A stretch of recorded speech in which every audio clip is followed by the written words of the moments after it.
Hey, what's up? This is Brian Kuzmar from Commercial Rare Coins and Precious Metals in beautiful Lauderdale by the Sea. Looks like the sun's finally out after a long rainy weekend and cloudy weekend. Kind of getting a little bit nicer out there, and so is the beach weather. Looks like we got a surfer and a couple kite surfers out there enjoying the day.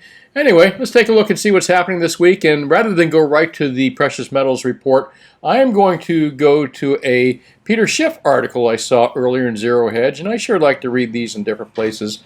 I'd love to see Wall Street Journal and some other mainstream publications picking up Schiff and other alternative voices rather than the corporate mainstream voices that we hear in publications like the Wall Street Journal. Anyway, Peter Schiff was kind of talking about, let's see the headline here. Biden win is bearish for the dollar and bullish for gold. Well, you know what? I cannot argue with that. I would completely say that that's the truth, and I think I would agree exactly with Peter Schiff on this issue as well. And the reason that is that Biden, even though we're going to see continuing prices to go up with a Trump presidency, the dollar falling and the dollar collapse is going to be more prolonged under a Trump presidency. But don't get me wrong, that doesn't mean that Trump's going to be able to save the dollar or save the economy. I'm sorry to say that, but I think we've just gone past the point of no return with printing money.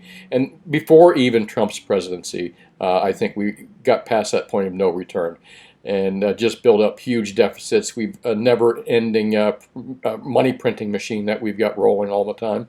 I mean, we're going to have to pay the piper for this stuff at some point. I think a Trump presidency will just kick that can down the road a little bit and delay and maybe even soften the blow somewhat. I don't know if that's necessarily true because probably when it hits, it's going to hit really hard. And a Biden presidency would just accelerate all that. Would just completely accelerate the price of gold, but also the cost of living and all kinds of not so good things either.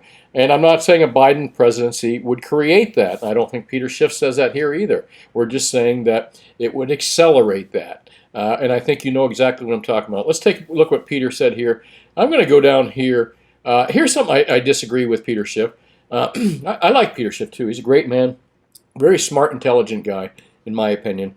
The only problems he's had in the past is trying to make predictions and giving time frames, which is really tough. It's hard to say, give time frames. You can be a genius when you get it right, but if you give a specific time frame and you get it wrong, you look like an idiot sometimes, even though you're not. Anyway, Peter's gotten some hard raps because some of his predictions of higher gold prices much sooner haven't come sooner, and actually they have come later and still not to what he said he thought they would be. But he said many times in the past after he made those predictions that, listen, who could figure out what the Fed does? And really, that just means, in my opinion, never underestimate the Fed or the government. They can pull a lot of rabbits out of their hats.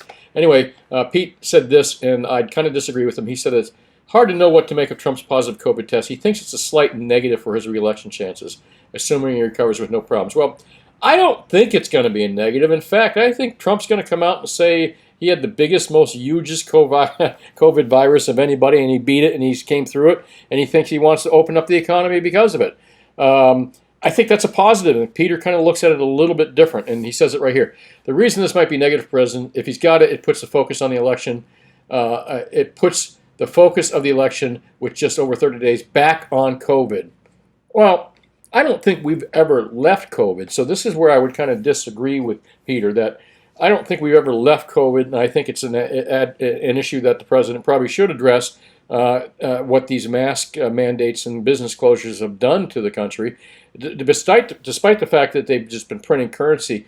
They've just been, again, the money machines are just rolling and rolling and nonstop since 2008. Despite that, the economy is not going to be doing well here pretty soon. So anyway, I didn't want to digress here. The reason this might be negative for the president if it puts focus on the election with just 30 days to go on the COVID. And the accusation by the Democrats, right or wrong, is that he didn't do a good job protecting the country. Again, I don't want to get into politics right here. However, I think that the president really needs to make people understand that it's not the COVID is real, it's dangerous to a certain segment of the population, to a very certain segment of the population, not a large segment either, but enough to be concerned. And the president needs to acknowledge that, but he also needs to acknowledge that was it worth losing that many jobs and the closures of that many businesses, and how, it's one thing to destroy the currency slowly over time by the Fed, globally, destroy the currency for everyone, and make it buy less and less and less every year.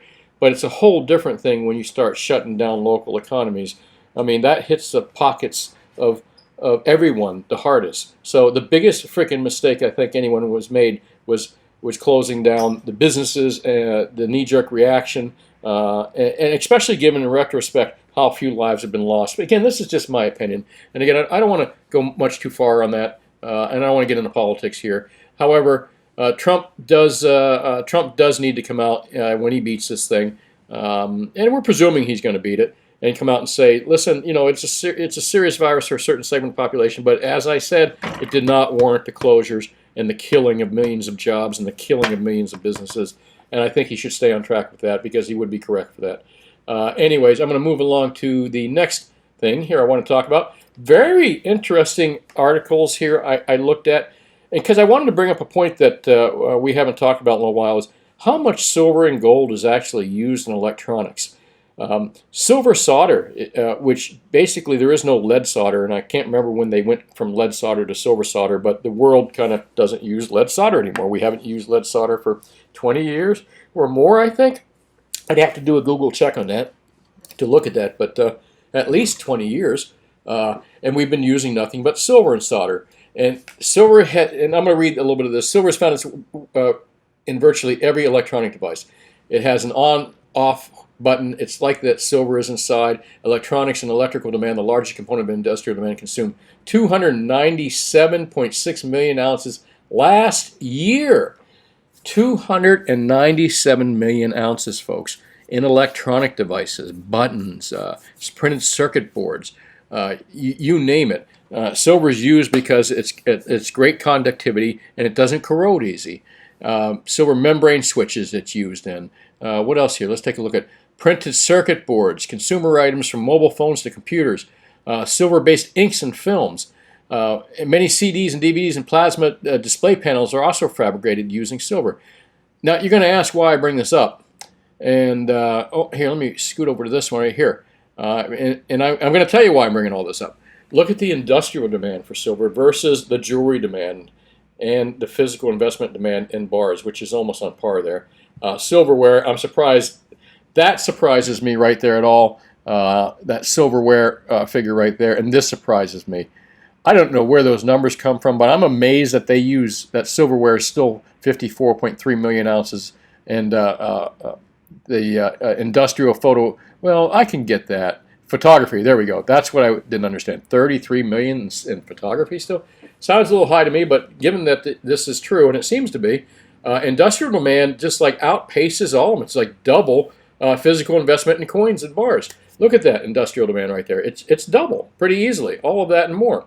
So again, you're wondering, why does Brian keep bringing this up? And I'm going to move over to gold, even though we're not talking about gold, but this talks about how much gold is used in smartphones and computers, because gold has the same thing, but they don't use as much gold. They use way more in silver. So why am I talking about silver's use in electronics? Because what happens to all these devices when we throw these devices away? They don't really get recycled. A majority of electronic devices that we use end up in landfills. Your mobile phone, all these things, they end up in landfills. They get broken, they get thrown in the garbage. I mean, granted, some of us do trade in our mobile phones, and some of us do, and some of them probably do get recycled, but a lot of electronics besides phones gets thrown away in the garbage. Just gets tossed, especially small electronics. And just think about the millions of ounces that are of silver that are thrown away in landfills every year, never to be recovered again.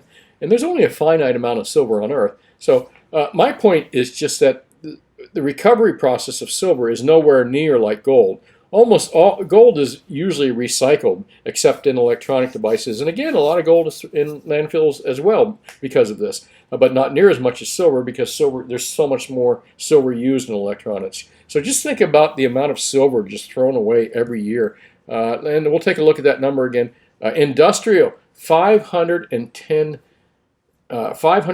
million ounces in 2019. Now, granted, it's going to be a little slower, but 510 million ounces in electronic devices. Think about even if 1/3 of those devices are thrown away in landfills. This is silver we're never going to see again.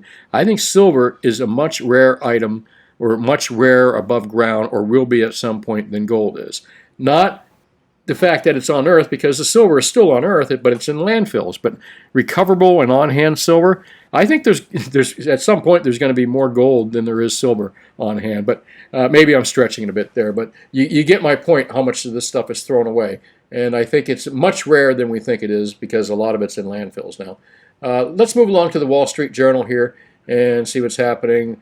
Gosh, I'm not even going to talk about the Dow because I don't understand it that much. I don't even want to tie it to gold and silver prices. I think the thing that we can tie to gold and silver prices is the dollar. That seems to be the main driver of precious metals right now, is the dollar, not the stock market or anything else. I took a look at the markets. I looked in commodities and futures. Nothing about gold or silver again. And I'm taking a look on the page here to see if there's anything that tells us Treasury yields hit highest levels since June. That has a play on gold and silver because of, Anyways, I'll read more into that a little bit later, but I don't think it's anything important to talk about right now. And I don't see anything in headlines that is going to give us anything that we need to talk about either. Let's move along here. What is that? Smartphones and computers. Oh, I know what we didn't talk about. We didn't talk about gold and silver prices at all. Well, anyways, kind of as I expected when I said on Friday that I thought we were going to open up par value a little bit higher. That's kind of exactly what we got for gold and silver and platinum. Gold closed in New York at $19.12, up about $10. Hey, the par value a little bit higher. Again, at that $1,900 level. Looks like the world spot prices are still open here and are a little bit higher than that. And if they close about the same, a little bit higher, I suspect that, again, we'll see about the same kind of action tomorrow, unless some big news comes or something happens that's crazy, or some dollar strength, which could knock prices down a little bit. But it won't last long. Dollar strength will not last long. Mark my words on that, folks. Silver, when I say that silver is going to stay par value or just move a little bit, I should be careful what I say, because silver is a wild and crazy metal. Very erratic sometimes. I love the metal, don't get me wrong. However, it can be very erratic. Silver's kind of moving in these 50-cent ranges. And it's not uncommon to see it move in a dollar range. So, I mean, this seems pretty common now, 50-cent moves in silver. So that's not really a big move. And silver above that 24 actually made a really nice climb. 24.50 was around $24 last Monday. So I've got to be careful when I say about the same, because silver, again, if I say silver is going to go up a little bit at this point in the game, a little bit means about 50 cents. So, but at one point, 50 cents was quite a gain, but lately it hasn't been. So a little bit means 50 cents to me. Silver a little bit down on world spot prices in the aftermarkets. And platinum, again, sitting around 900. Remember what I said, gold takes the lead. It looks like it takes the lead all the time. Gold seems to be the big brother. Silver follows along, the more erratic drama queen of the metals, but is more erratic, but generally is following gold. And as I keep saying, of the three brothers or sisters or siblings or whatever you want to say, the three siblings here, platinum is just a ho, just lazily follows along. So gold's moved up, silver's moved up erratically, and platinum just kind of slowly following along. I think if you missed a gold and silver decline, maybe not a bad move, because platinum moves so much slower, is to buy some platinum because it does move much slower than the other metals. I think that's really about it right now. Not a long report tonight. I think tomorrow we're going to see, again, if we see the world spot prices stay about the same right now, a little bit higher, I think, again, we're going to see the same action tomorrow. We'll see about the same price, maybe another $10 increment upward, but about the same price. And again, I don't mean same price, but same price up to maybe another $10 up or so tomorrow. That's what I'm guessing. Silver, the same thing. I think we're going to see it hang on to this 24.50 mark and erratically move in between that 24 and 25 mark. And platinum is just going to play slow catch up with these metals. Hey, thanks for watching. This is Brian Kuzmar with Commercial Rare Coins and Precious Metals. Hey, listen, I really appreciate you watching these reports. For you hardcore people that keep watching me every day, thanks a lot. I appreciate it. I know you're listening. I hope my advice helps. I've been pretty much on par with some things, and I won't always be right. So remember, it's just my opinion. Take it for what it is. Like I said, if you got any questions, call me at 954-493-8811. I'm here between 10 and 4, Mondays through Fridays.